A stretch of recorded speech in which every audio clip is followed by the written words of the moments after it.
Hi, everyone. Welcome to the Politico Speakeasy. Thank you so much for those of you who have been here throughout the day. What an incredible crowd. Thank you, guys. Applause. Thank you. We also thank those who are joining online as well.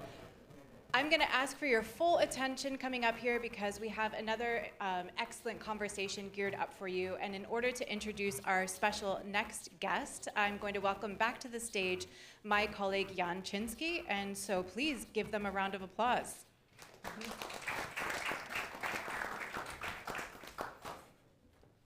Thanks very much, yet again. And I would like to welcome our guest for this panel, Hanno, Pevkur, who is Estonia's defense minister.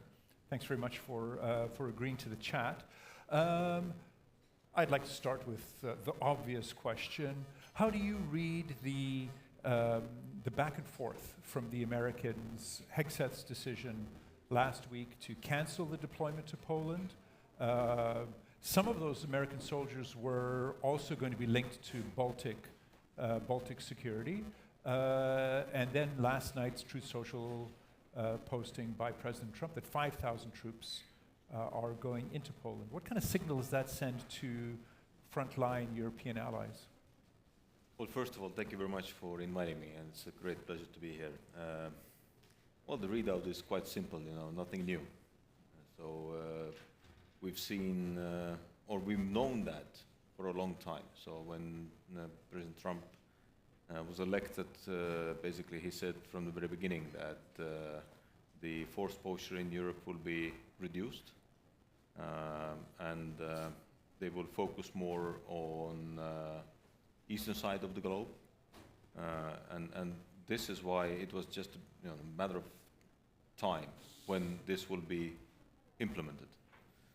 During that implementation, you also have different, let's say, sinusoids in this communication, that in one moment Chancellor Merz said something which was not well taken in the White House. You had Truth Social post that 5,000 people will be taken out from Germany. Then most probably would happen that you need to make a plan to do that. So to make a plan for that, in one moment maybe you see that taking out the brigade from Germany, which is station brigade, is not so easy because there are families, there are kids, there is a church, kindergarten, school, so it takes time. But on the other hand, you need to make it quick because the mid-elections are coming, and you have to act. So and when you look at the possibilities, then the easiest possibility was to say we stop the rotational forces, and then let's see. So obviously this created a small turbulence, and now we see that most probably these 5,000 which will be taken out from Germany will be redeployed to Poland. But as an ally really feeling the danger posed by Russia, does that make you less secure, or are you also sort of looking at the way that Trump framed this as linked to his personal relationship with the Polish president? Does that create a new dimension for a country that it's less dependent on the institutional architecture of NATO and more on a leader's personal relationship with the U.S. president in getting security or not? Well, one of the things we have to understand that I have no doubts in the professional experts in U.S. Army or in U.S. intelligence community. So they are top professional, very good people who can deliver the best possible intel for the decision makers. So this is clear. And the network the U.S. agencies have is amazing. Also working with us, with many other countries all around the globe. So the information to make these decisions is there. Now is the question how you interpret this information and what are the decisions based on that information. So regarding that can we trust, is the everlasting question, can we trust US? This is the core question. I mean, Yeah, but my answer is very simple. Yes, we can. so So because- you're confident if the Russians ever attack, the Americans have your back. Well, this is the only thing I've been hearing from the Secretary Hexet, from President Trump, that U.S. is a solid ally to NATO, and NATO is important. Of course, politically, we can speculate about many things. So we don't have the crystal ball here, or the tarot cards, to discuss that. But at the end of the day, what matters is that we have approved, with the leadership of President Trump, the new regional plans. Okay, this was done during the Biden, but nevertheless, last year, 2nd of June, we approved the new capability targets. And these capability targets are for Estonia, for Czech Republic, for the United States, and for all the 32 members of NATO. So these capability targets, together with the regional plans, will give us the understanding that which is the role of each country. To take that role is that I sometimes compare, NATO with the symphony orchestra, that you have violins, you have drums, you have trumpets, and when the first violin is not playing the right tone, well, the symphony sounds bad. But when everybody is doing their job, so Estonia is doing its job, Czech Republic is doing its job. Is the then- U.S. playing the right tone? Well, we don't know that, to be honest, because we've not played symphony together. Okay. But we've exercised together and we trained together. And based on these exercises, based on these trainings on the military level, I see full commitment of the US military. I have not seen any doubts on the military level. And this gives me the confidence that when we need to, or if we need to defend Europe or the alliance, we are there. Right. But the Americans would be there. And the Americans will be there. I'd like to shift a little bit to the news. We've had several Ukrainian drones which appear to have been redirected with electronic warfare by the Russians into the airspace of Baltic countries. A Romanian jet shot down a drone over Estonia recently. How do you read that? And are you sending any kind of message to the Ukrainians to stop their bombing campaign against Russia so that these drones don't end up in your airspace? Well, first, let's clarify a couple of things. I hear here and there the Russian narrative that NATO countries have allowed to use their airspace for attacking them. For attacking Yeah. Russia. Let me be very, very clear. This is, okay, we need to be polite, so this is not right. So this is wrong.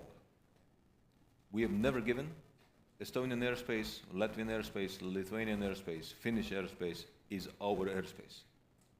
Secondly, Ukraine has never asked to use our airspace. And thirdly, to be honest, Russians don't care if they want to say something. Now coming to the incidents, of course we have signalized the Ukrainians that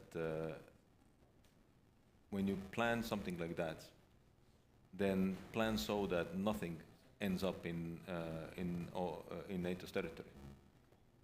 Are they able to guarantee that? Unfortunately not, because Russia is using heavily the electronic warfare. At this very moment, as we are sitting here, there is a military exercise with 12,000 troops in Estonia, very close to the Russian border. The reality is that during that exercise, we've seen a lot of Russian electronic warfare interference to our airspace. So basically, we have the NATO exercise, and Russia is using electronic warfare against that exercise. Do you worry that these drones appearing in your airspace will undercut Estonian public support for supporting Ukraine? As long as we are very clear, and we need to be transparent and clear about that, that the reason behind that is the Russian war of aggression in Ukraine. And the reason behind that is that Russia is using electronic warfare to manipulate with the data and also to impact the flight path of these drones. So do you think the Russians are trying to stop incoming Ukrainian drones, or are they purposely redirecting those incoming drones into your airspace, that it's not an accident that these things are appearing thanks to Russian planning? Well, both options can be possible because at the end of the day, there are two ways to do that. One is jamming and the other one is spoofing. So it's easier to jam. So basically what you do that you just redirect, or not redirect, but just jam the GPS and the drone doesn't know where to go. And when, let's assume that the drone is starting to fly from Ukraine and flies towards the Ust-Luga or Primorsk port, then it's enough to jam so that the drone will be off course for few degrees, and that already brings them to Estonian territory. Because when I take the flight path of those drones from the radar picture, then it seems that they are flying quite directly, which indicates that they are rather jammed than spoofed. Right. But again, we know that Russia is investing a lot of money into the electronic warfare, and also that they want to be able to spoof the drones. Do you have the capability to knock them down? I mean, that Romanian jet, again, used a very expensive missile to knock down the drone.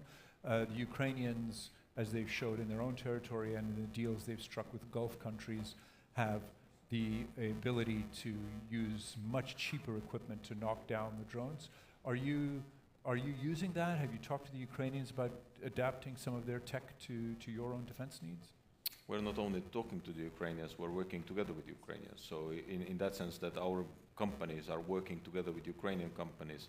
And of course we have also the interceptors, but we have to understand that there's a fundamental difference of the peacetime and wartime. In wartime you can shoot down everything which flies. So basically the airspace is closed and you see the dot on the radar, you will go for it. During the peacetime, it's not possible because you need to have the visual identification. We cannot shoot down every dot on the radar because it might be a small Cessna with a father and a daughter in the plane. So this is why we need to have the visual identification first.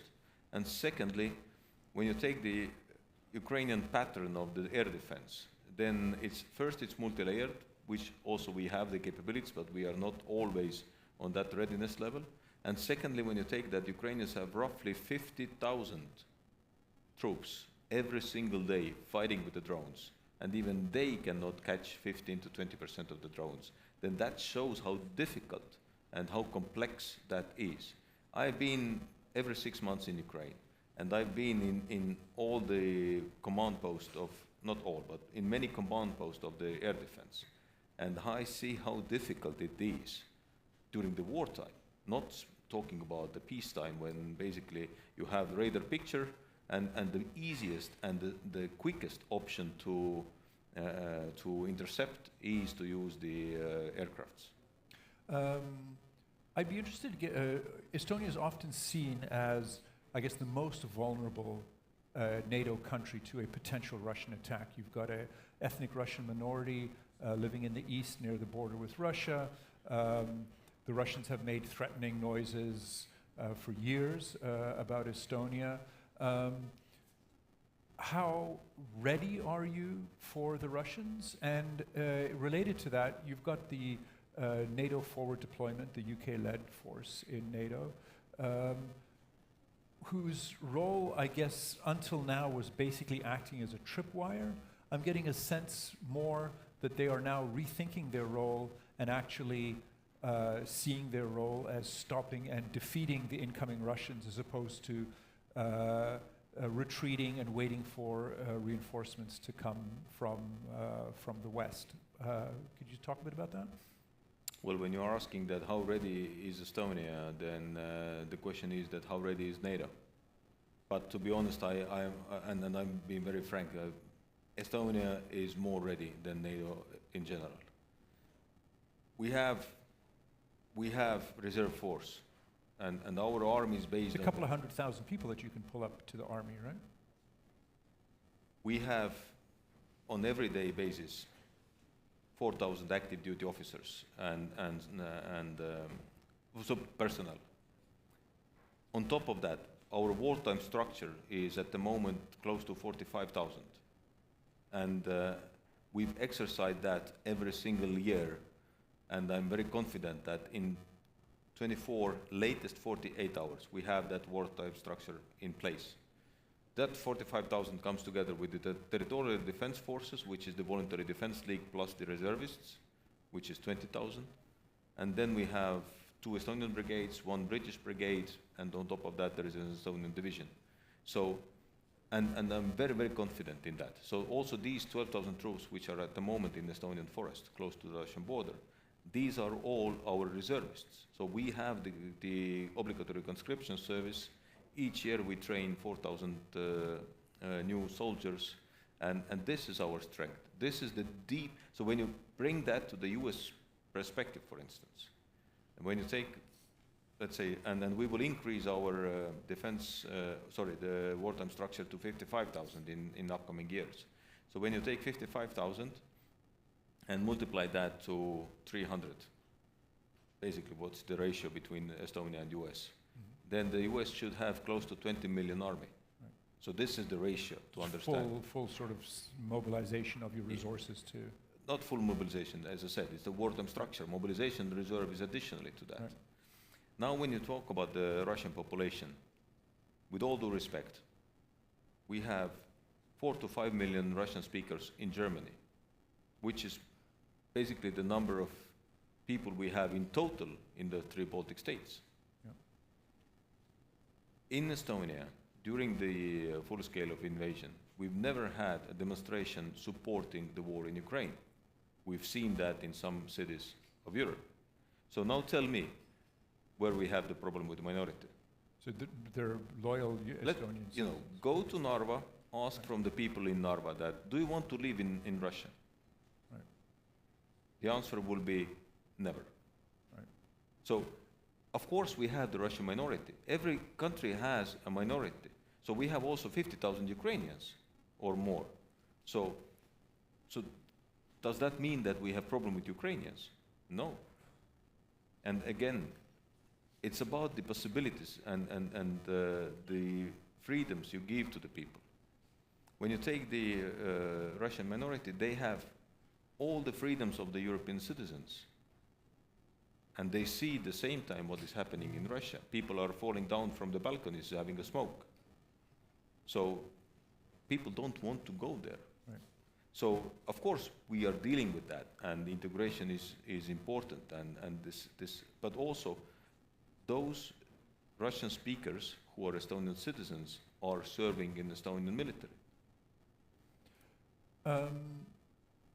Analysts will spin up scenarios, which I'm sort of skeptical of, as of a repeat of the Little Green Men Crimea playbook by the Russians if they were to try something. Doesn't seem all that realistic to me that people would have learned the lesson of that, and that could not possibly happen in Estonia. Are you confident that the Russians would not try that sort of an approach? Well, first, when there are green men, then they will put into the jail or they will be eliminated. Secondly, when Russia is starting some other operation after that, then this is Article 5. And Right. this means that Russia starts the war against NATO. So we are very clear here. So obviously we see that the hybrid actions of Russia are always, or let's say in last years, they've increased the pressure. And we see that, they hired, the Russian services hired some people to attack the car of the Minister of Minister of Interior. They've put cars into fire. So we see the hybrid actions, but we are also sending these people out of Estonia. Right. And what helps is that we are transparent, that if someone is doing like that, and we can say that this was the job of the Russian services, then we also say that. So you need to show to the people that there are people who are ready to work for the Russian services. Hybrid attacks are by their definition, difficult to apportion. They fall below the radar of full acts of war, but are very disruptive. Do you contemplate turning to NATO's Article 4, either with the drones or with any of the other hybrid incidents that you've had? Well, first, Article 5 is defined always by a member state. Right. And also there is Article 4, right. so consultations before that, and Article 3, which means that you need to have your own capabilities. Right. So there is a gradual increase of the escalation ladder. Secondly, if the country sees and feels that this is the case of Article 5, then we have the right to go to the North Atlantic Council. Right. So obviously we are monitoring very closely, and then we are not, some cowboys shooting around everywhere and going just to NAC and say, okay, it's Article 5. We know what are the consequences of implementing Article 5 or executing Article 5. So this is why we don't have any illusions. We are taking it quite calmly. We respond to these hybrid attacks properly, and if needed, we are also ready, of course, to go to NAC and to start execution of the Article 5. Of Article 4 and then Article 5? Well, yeah. Depends. Yeah. After 9/11, when was the only time when Article 5 was engaged, there was not Article 4 before. Right. So the precondition of Article 5 is not Article 4, to be clear. Super. Thank you very, very much for your time and for walking us through the incredibly difficult situation that you find yourself in. And thanks everybody for being here. And up next is my colleague Anne McElvoy, who will interview the Czech President Petr Pavel after a short break. So don't go anywhere. Thank you. Thank you very much. Thank you. Thank you.